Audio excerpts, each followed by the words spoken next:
அந்த நினைவுகள்ல சைமன் அவரோட குடும்பத்தோட ரொம்பவுமே சந்தோஷமா இருக்காரு. அப்புறம் இவர் காலேஜுக்குள்ள போய் பேஜோட ஃப்ரெண்ட்ஸ் கிட்ட பேஜை பத்தி விசாரிப்பாரு. அப்ப அவங்க பேஜ் ட்ரக் எடுக்கிறதுக்கு முன்னாடியே ரொம்பவுமே மாறிட்டா. முதல்ல இவ தான் ஆரனை தேடி போனா. எதுக்கு போனான்னு தெரியல, ஆனா ட்ரக்குக்காக இல்லைன்னு மட்டும் நல்லா தெரியும். ஏன்னா நாங்க இருக்க கேம்பஸ்லயே அது ஈஸியா கிடைக்கும். ஆரன் வந்ததுக்கு அப்புறம் தான் அவன் ட்ரக் எடுத்தாவே மாறிட்டா.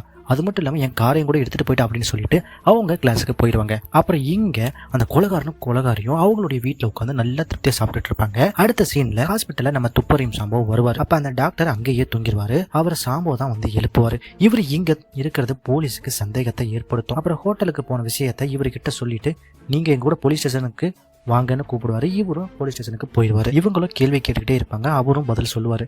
அவங்க அன்னைக்கு என் வீட்டுக்கு தான் வந்தாங்க, என் கூட தான் இருந்தாங்கன்னு அவர் சொல்லிடுவாரு. சொல்லிட்டு கிளம்பிடுவாரு. இவங்களுக்குள்ள ஒரு ஆர்குமெண்ட் நடக்க ஆரம்பிச்சிடும்.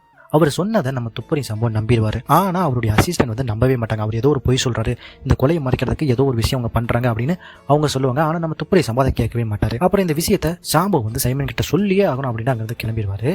ஆனா இங்க சைமன் காலேஜ்ல இருந்து அவர் மகன் கிட்ட போன் பேசிட்டு இருப்பாரு. அம்மா எப்படி இருக்கான்னு நல்லா விசாரிச்சுட்டு இருப்பாரு.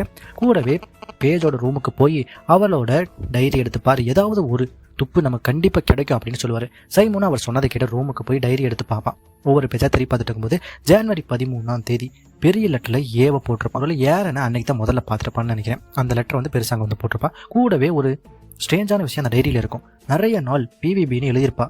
எதுக்காக எழுதியிருப்பான்னு தெரியல. சாம் கிட்ட பேசிக்கிட்டு இருக்கும்போது பேஜோட இன்னொரு ஃப்ரெண்டு வருவாங்க. அவங்க வந்தவொடனே ஃபோனை வந்து அவர் கட் பண்ணிடுவாரு.